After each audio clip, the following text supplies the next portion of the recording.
Hi dears, ഇന്നൊരു കല്യാണം ഉണ്ടായിരുന്നു. കല്യാണത്തിനൊക്കെ പോയിട്ട് വന്നതാണ്. പിന്നെ ഭയങ്കര ആഡംബര കല്യാണമൊന്നുമല്ല,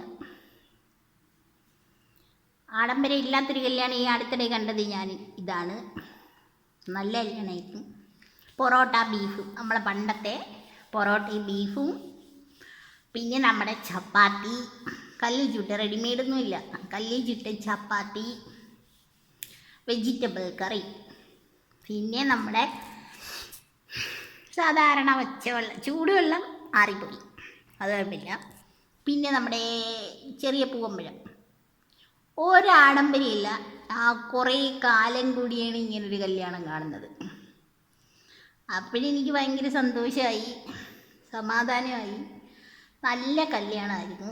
ബഹളമില്ല, പാട്ടില്ല, ഇടിമേളമില്ല, ജാസില്ല, പിന്നെ സ്വർണ്ണപാത്രങ്ങളില്ല, പിന്നെ ജാടയുള്ള ആളുകളില്ല, ജാടക്കാരില്ല, എല്ലാം സാധാരണ. കുറേ നാളായിട്ട് എനിക്ക് മനസ്സിന് ഭയങ്കര ആശ്വാസം തോന്നി. നമ്മൾ എത്ര കോടി രൂപയും എത്ര ലക്ഷങ്ങളും ചിലവാക്കി നമ്മൾ കല്യാണം നടത്തുന്നു. ആ കാശും കൊണ്ട് ഒരു പെങ്കൊച്ചിൻ്റെ കല്യാണം കൂടെ നടത്തുന്നു. അങ്ങനെ ചെയ്യുന്ന ഒരുപാട് പേരുണ്ട്. ഒരുപാടില്ല, കുറച്ച് പേരുണ്ട്. നമ്മൾ ഈ നശിപ്പിച്ച് കളയുന്ന കാശ് കൊടുത്തിട്ട്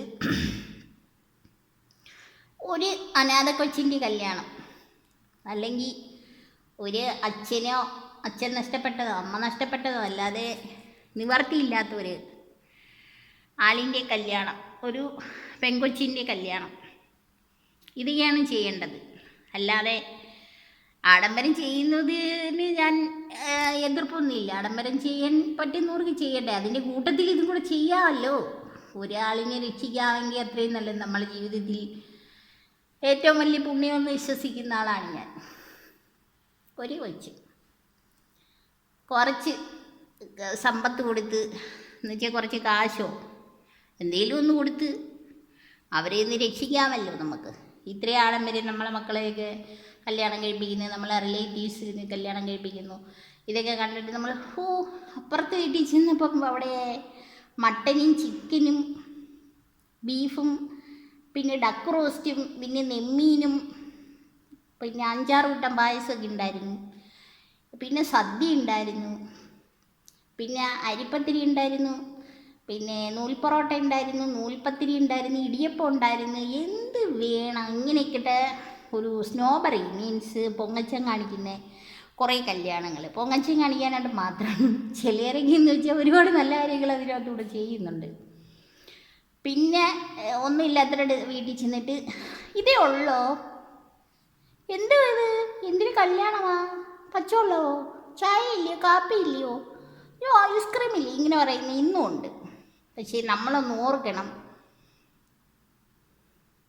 ഇല്ലാത്തവർക്ക് കൂടി ജീവിക്കണ്ടേ, കാശില്ലാത്തവർക്കും ജീവിക്കണം. അവരെത്രമാത്രം കഷ്ടപ്പെട്ടിട്ടായിരിക്കുമെന്നറിയാവോ ഇച്ചിരി ഫുഡ് നമുക്ക് തരുന്നത്. അത് നമ്മൾ ദൈവത്തോട് പറഞ്ഞിട്ട് മേടിച്ച് കഴിക്കുക. സൗകര്യമില്ലേ പോവണ്ട, അവിടെ ഇന്ന് ഫുഡിന് കുറ്റം പറയുക, വെള്ളം തണുത്തതിന് കുറ്റം പറയുന്നു. എനിക്ക് എൻ്റെ ഒരു മെൻറ്റാലിറ്റിയിൽ ഇതൊന്നും എനിക്ക് ഇത്രയ്ക്ക് ഭയങ്കരമായിട്ട് ദഹിക്കുന്ന കാര്യമൊന്നുമില്ല. ഞാൻ മൈൻഡ് ചെയ്യാറുമില്ലെങ്കിൽ ഇത്തരം കൂട്ടങ്ങളെ. എനിക്ക് കിട്ടിയത് ഞാൻ കഴിക്കും. ദൈവത്തോട് പറയും നാളെ ഇതെങ്കിലും കിട്ടണേ ദൈവമേ എന്ന് പറഞ്ഞ് കഴിക്കും. പ്രപഞ്ച ശക്തികളെ ആരടുത്തും പോയി ഒന്നും യാചിക്കാതെ ജീവിതം മുന്നോട്ട് പോയി നമുക്ക് നല്ല രീതിയിൽ മരിക്കാൻ പറ്റണേന്ന്. അങ്ങനെയാണ്. അപ്പോൾ എല്ലാവർക്കും ഗുഡ് നൈറ്റ്. എല്ലാവരും ആഡംബര കല്യാണമൊക്കെ നടത്തിയാലും കുഴപ്പമൊന്നുമില്ലെങ്കിലും ഒരാളിനെങ്കിലും സഹായിക്കാൻ നോക്കണം കേട്ടോ. എല്ലാവരും കൊണ്ട് സാധിച്ചെന്ന് വരത്തില്ലെങ്കിലും. അപ്പോൾ രാത്രിയായി, യാത്രയില്ല. Okay, bye bye. ആയിരാരോഗ്യ സൗഖ്യം നേരുന്നു. ഇന്ന് 12-ാം തീയതിയാണ്. Okay, bye, good night. എൻ്റെ വീഡിയോ ഒക്കെ കാണണേ. ഇഷ്ടപ്പെടുന്നെങ്കിൽ ഒന്ന് സപ്പോർട്ട് ചെയ്യണേ. Okay, by.